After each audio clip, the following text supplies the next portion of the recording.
Hey everyone, welcome to a track review with Gaston. Now, you'll see in the video here, we've got our little ritual here. We go from the flat collar to the harness. And I do this when I read that Gaston is pretty much hitting the odor and before we get to the start article. This just enables us to have a smoother start at the beginning and to maintain that motivation and clarity around what the work is we're doing and to avoid conflict at the start. Gaston does a really nice job here again. The track started. Now, say this as well as usual. This is a completely unknown track. I do not know where the track layer is. And also too, you'll see the conditions change pretty drastically over the course of this review, as there's actually a very heavy storm coming in. And right when we finish the track is actually when we get saturated by some rain. Now, the wind is blowing very strongly from right to left. Now, as we get to this more open area, we'll see Gaston gets dragged across the road by the blown odor from the track. Now, so far we've been on the track line really nicely and working it, almost to the point where the trailer had been walking. But you can see here, whilst Gaston's giving really nice body language and head pointing to the right where the track actually is, he's definitely working some blown odor here. You can also see the change in behavior as he switches to a more hunting behavior, and he's clearly not actually on the track whilst he's still detecting odor. What I really like is he keeps on looking across the road where he's able to detect the odor uh, and overcomes the challenge posed by these vehicles moving very quickly along the road here. They're all speeding. It's a 60 zone. I think they're doing about 70 or 80.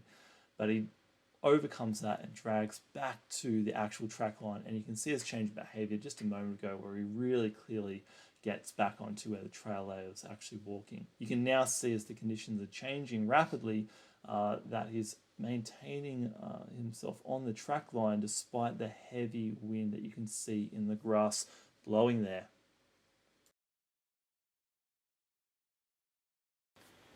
Now, this track and the conditions that we face pose some really interesting problems for Gaston to overcome. Now, here we are almost certainly receiving a lot of direct blown odor from the track layer themselves. Gaston gave a couple of nice head pops looking over to the right as he crossed the road, but he followed the blown odor.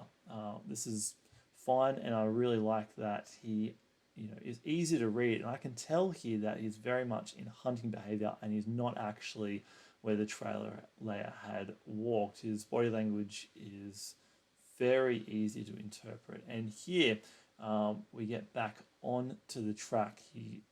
He's moved away from the track layer's scent pool that's blown, and he's back actually on where they walked. Again, this is really impressive work, even though it's only aged 30 minutes, but the conditions were incredibly difficult. Here, Gaston definitely got another alert. You can see him bouncing, but it runs out and we get back onto the track trying to solve the problem in these really difficult windy conditions.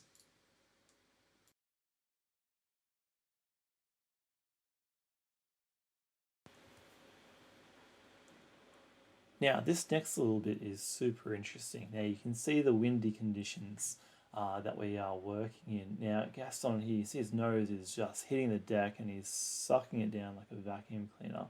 Now, he switches to a little bit of hunting behavior here, trying to get back onto the track. And what you'll see him do is work his way backwards. This little space here created between the ute and the grass, where you see him sniffing so intently, is actually very well protected from the conditions.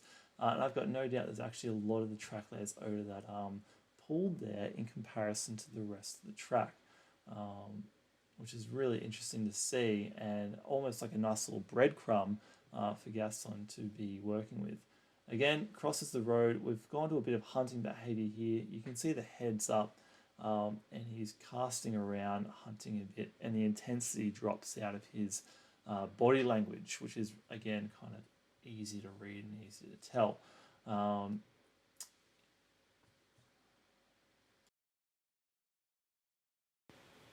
Okay, so this little bit here on this corner, I can read Gaston's body language has gone, into hunting behavior. The intensity's dropped out. If there is odor, there's not much of it, and it's not pulling him in a particular direction.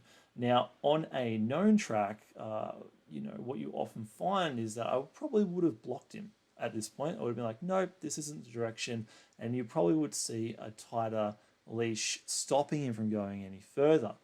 Which would have sent a signal to him saying that, oh, that can't be the direction, my handle is blocking me from going there. Now, in this particular instance, totally unknown track. For all I know, the track is in that direction, but his body language wasn't telling me that. And so I was just giving him some leash to work. As you can see, he problem solves this all on his own and gets it back across the road, back onto the track, and as we'll see in a second, a really beautiful proximity alert. Now, the proximity alert, despite the wind direction and that 30-minute age of the track isn't very long, the scent of the trail layer has still clearly travelled up into this space here, and you can see Gaston's body language completely change as he lunges down into this low ground where the trail layer is. So despite the wind not being in our favour, we still get a proximity alert even with a wait time of only 30 minutes.